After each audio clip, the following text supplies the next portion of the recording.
You might think of gray whales as feeding out in the open ocean, but on the Oregon coast, there's this unexpected population that feeds right along the shore. Gray whales on the Oregon coast, they are fascinating. They live in a super shallow environment, feeding and swimming in water that's half as deep as they are long. The gray whales are about 40 feet long. That's about as long as a school bus. So this means they have to do all sorts of gymnastics as they forage.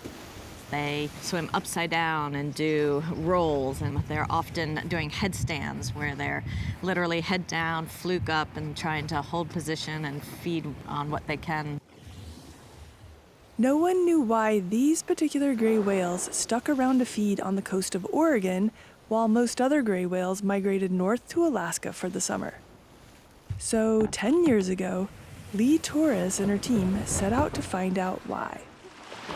Every day, we get up at 6:30, half the team goes on a kayak, half the team is off on a cliff, observing for hours on end.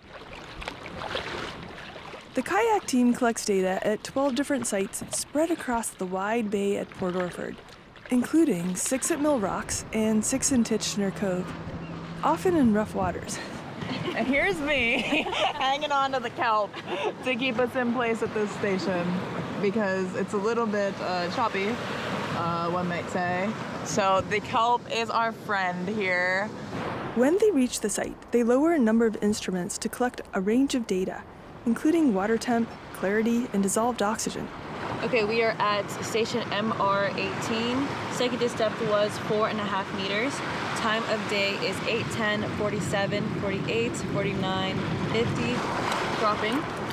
There is also a GoPro that takes video, so they can record how much zooplankton is in the water. Look, right there. Wow. A whale spouts right behind us. Oh, shoot. I have to get a photo. That was crazy. And then another. Blows behind the jetty. The researchers think it might be a mother and her calf.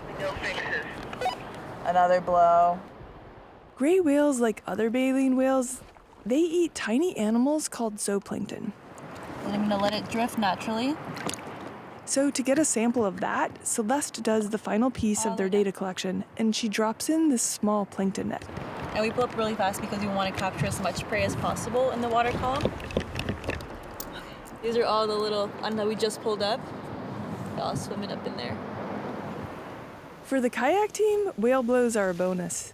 For the field crews stationed on the cliff top, it's their main focus. Sometimes we spot a whale right away, and other times it's well, no whales today. Keep looking around. We integrate a graduate student, undergraduate students, as well as high school students, all working together as part of this team to collect the data on the whales and the zooplankton.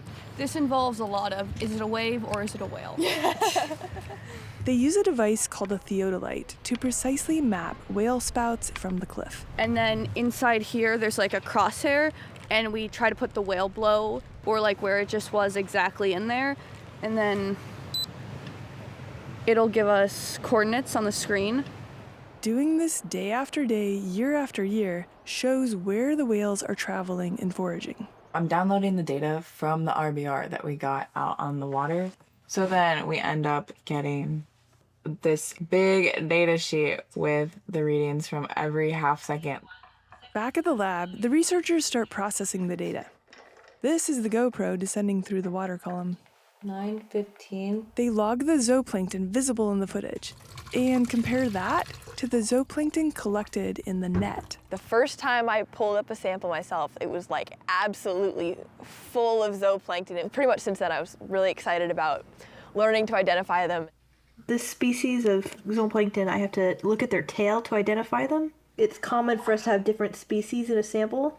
It's like a zoop soup. Taken all together, these measurements have started to paint a picture about why these whales stick around through the summer. For one, whales love this zoop soup, and the zoop soup is thickest near the kelp forests. Kelp is a centerpiece to our coastal ecosystems. They provide habitat for so much of our rocky reefs. But Oregon has lost almost 2/3 of its kelp forests in recent years. There is reason to be concerned about losing kelp. When that kelp declines, the zooplankton availability and abundance also declines, which is the prey resource of whales. These gray whales, who researchers have dubbed the Pacific Coast Feeding Group, are full of surprises. They feed on different prey than the rest of the gray whales that go all the way to the Arctic. They are feeding all summer and fall long, right in the very near-shore environment, literally what we're looking at here. But we've also found that these gray whales are actually shorter than the other gray whales. Maybe they need to be shorter to live and feed in such shallow environments. We also have learned that the animals will shift foraging strategies as they age. So when they're younger, they feed more in a forward-moving strategy, but as they get older, they feed more stationary, like a headstanding strategy. I see them as risk takers. They're willing to try something new and see if it works.